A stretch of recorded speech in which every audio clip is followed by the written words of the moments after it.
होती हैं और उनको आप किस तरीके से पहचानते हैं, आईसीओ का कौन कौन से पार्ट नंबर होते हैं, कौन कौन सी कंपनियां मैन्युफैक्चर करती हैं, वोल्टेज क्या होगा उनका।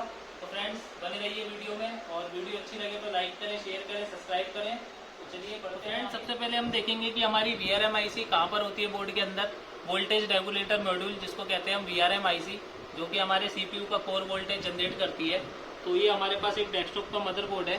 तो आप देखेंगे जो हमारा CPU है, CPU सॉकेट जहाँ पे हम CPU लगाते हैं, जो बोर्ड्स में आप देख पा रहे होंगे सभी बोर्ड्स में, इनके पास ही हमारी एक VRM IC होती है। ठीक है फ्रेंड्स, तो ये जो हमारी IC है, ये हमारी एक VRM IC है, जिसको काम करने के लिए 5 वोल्ट और अपना 5 वोल्ट 12 वोल्ट की इसकी रिक्वायरमेंट होती है। इसको करंट ऑपरेटिंग वोल्टेज चाहिए होता है।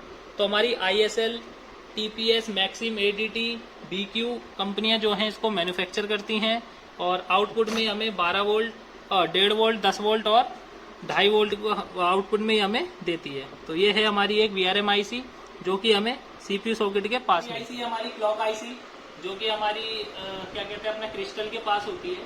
तो आप देखेंगे कि बोर्ड के अंदर बिल्कुल 2 टाइप की इसको IC होती है। इसके 2 साइड में पिने होती हैं, एक इस तरफ एक इस तरफ, और इसके पास में हमेशा एक क्रिस्टल होता है। तो ये जो IC हमारी ये क्लॉक IC कहलाती है, जो रियलटेक, विनबॉन्ड और TCS कंपनी इसको मैन्युफैक्चर करती हैं।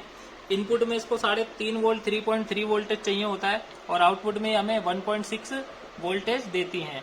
और जिस क्रिस्टल के पास ये होती हैं, इस क्रिस्टल की फ्रीक्वेंसी हमारी 14.318 मेगाहर्ट्ज की होती है। तो दूसरे बोर्ड में अगर आप देखेंगे तो ये हमारी क्लॉक IC है, ये क्रिस्टल है, इसकी भी फ्रीक्वेंसी 14.318 मेगाहर्ट्ज होगी। और अगर आप एक और बोर्ड में अगर मैं आपको दिखाऊं तो देखेंगे हम कि कहाँ पर है हमारी क्लॉक IC। एक बोर्ड हमारे पास ये भी है। तो आप देखेंगे कि ये रही हमारी क्लॉक IC, और इसके पास में ये क्रिस्टल है, इसकी भी फ्रीक्वेंसी 14.318, सेम प्रोसेस है इनका। ये रियलटेक की है, ये रियलटेक का सिंबल बना हुआ है इस पर। तो ये हमारी क्लॉक IC है। तो अगली IC होती है हमारी ड्राइवर IC, जो कि बोर्ड के अंदर कहीं भी होती है।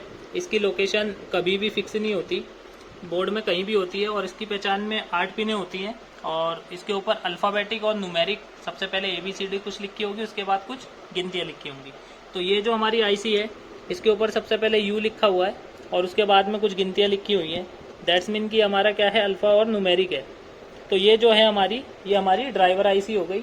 इसको काम करने के लिए इनपुट वोल्टेज जो चाहिए वो 12 वोल्ट, 5 वोल्ट और 3.3 वोल्ट की इसको सप्लाई चाहिए। आउटपुट में ये हमें 1.5, 1.8 और 2.5 वोल्ट देती है। तो ये है हमारी ड्राइवर IC, बोर्ड के अंदर आपको दिख ही रही है, 8 पिन है इसमें, ये होती है हमारी ड्राइवर IC। हाँ, तो फ्रेंड्स अगली IC जो है हमारी वो है पावर IC, जो कि 2 तरह से इसकी पिनें होती हैं, एक तरफ इधर और एक तरफ इधर इसकी पिनें होती हैं। सेम प्रोसेस जैसे हमारी ड्राइवर IC के ऊपर लिखा होता है अल्फ़ाबेटिक प्लस न्यूमेरिक, यानी पहले ABCD लिखी होंगी कुछ, और उसके बाद में क्या कहते हैं कुछ गिनतियाँ लिखी होंगी। तो ये क्या है हमारी ड्राइवर IC, ये हमारी पावर IC हुई। तो इसको पहचानने के लिए इसके अंदर 14, 16, 18 और 20 पिनें होती हैं, जो कि आप देख रहे हैं 7 एक तरफ है, 7 एक तरफ है, तो इसमें 14 पिनें हैं। तो ये पावर हमारी क्या कहते हैं ड्राइवर पावर IC है। और इसको काम करने के लिए 12 वोल्ट, 5 वोल्ट और 3.3 वोल्ट की इसको रिक्वायरमेंट होती है, और आउटपुट में ये हमें 2.5 वोल्ट, 1.8, 1.2 वोल्टेज देती है।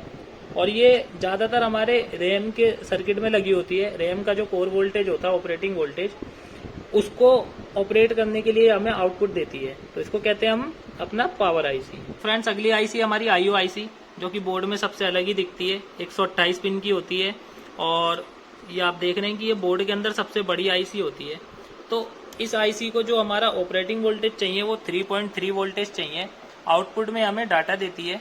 ठीक है जी। और इसको जो मैन्युफैक्चर करती है हमारी एक फिनटेक कंपनी हो गई, जो कि IC के ऊपर आपको लिखा दिख रहा है, SMC, विनबॉन्ड, ITP, ENE, ये हम कुछ कंपनीज हैं जो इसको मैन्युफैक्चर करती हैं। दूसरे बोर्ड में देखेंगे हम तो इसमें भी सेम ही दिखेंगी आपको, जैसे कि इस बोर्ड के अंदर एक विनबॉन्ड की IC है, ये इसको विनबॉन्ड ने मैन्युफैक्चर करा है। विनबॉन्ड आपको नाम दिख रहा होगा। तो ये है हमारी IO IC।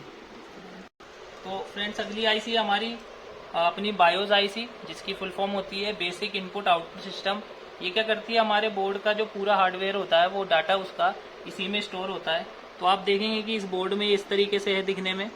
तो और इसको काम करने के लिए हमारा 3.3 वोल्टेज चाहिए होता है और आउटपुट में ये हमें डाटा देती है। और दूसरे बोर्ड में अगर मैं आपको दिखाऊं तो ये कुछ इस तरीके से होती है। और सबसे अच्छी पहचान है कि ये बोर्ड में बिल्कुल ही अलग तरीके से दिखेंगी। 8 पिन की ये थोड़ी सी लंबी है, चकोर है और ऊपर से उठी हुई भी है। तो ये क्या है, हमारी बायोज आईसी है। तो अगली आईसी जो है हमारी, वो हमारी साउंड आईसी है, जो कि हमारी ऑडियो फ्रंट पैनल के पास होती है। तो ये जो है हमारा ऑडियो का फ्रंट पैनल है और ये जो है हमारी साउंड आईसी है, ऑडियो आईसी। और आप देखेंगे कि ऑडियो आईसी में 48 पिनें होती हैं, 12 पिनें इसके चारों तरफ होती हैं। और इसको जो मैन्युफैक्चर करती हैं वो Realtek, ALC, C media, IDT companies हैं जो इसको मैन्युफैक्चर करती हैं। इनपुट वोल्टेज इसको 5 वोल्ट और 3.5 वोल्ट चाहिए होता है। आउटपुट में ये हमें सिग्नल देती हैं और audio front panel and PCI slot के पास ये पाई जाती हैं। तो आप करो। तो अगली आईसी जो है हमारी लैन आईसी, जो कि बोर्ड के अंदर हमारे होती है वाईफाई वगैरह के लिए, इंटरनेट के लिए जिसका हम काम करते हैं। लोकल एरिया नेटवर्क इसकी फुल फॉर्म होती है लैन आईसी की। ये हमेशा एक क्रिस्टल के पास पाई जाती है, जो कि आपको एक क्रिस्टल दिख रहा होगा, ये रहा। अगर मैं आपको दिखाने की कोशिश करूं, ये हमारा एक क्रिस्टल है और ये है हमारी लैन आईसी। तो क्रिस्टल के पास ये लैन आईसी होती है और इस क्रिस्टल की फ्रिक्वेंसी 2500 होती है, 2500 मेगाहर्ट्ज का ये क्रिस्टल होता है। और इस आईसी को काम करने के लिए 3.3 इनपुट वोल्टेज चाहिए होता है और आउटपुट में हमारा 1.6 वोल्टेज ये हमें देती है। फ्रेंड्स, अगर वीडियो आपको अच्छी लगी हो तो प्लीज़ चैनल को लाइक करें, शेयर करें, सब्सक्राइब करें। और ये था हमारा कि हमारे डेस्कटॉप के बोर्ड में कौन कौन सी आईसी हमें मिलती हैं, कितना उन पे आउटपुट वोल्टेज होता है, इनपुट कितना चाहिए होता है, किस तरीके से आप उनको पहचानते हैं। और इसी तरीके से हम लोग और भी लैपटॉप रिपेयरिंग की वीडियोस चैनल पे लाते रहते हैं। और अगर आप लैपटॉप रिपेयरिंग सीखना चाहते हैं तो स्क्रीन पे दिए हुए नंबर पे कॉल करें, डिस्क्रिप्शन में एड्रेस है। और तो एक बार आप विजिट भी कर सकते हैं। फ्री डेमो क्लास होती है हमारे यहाँ पे और 2 आवर्स की पर डे की क्लासेस हैं।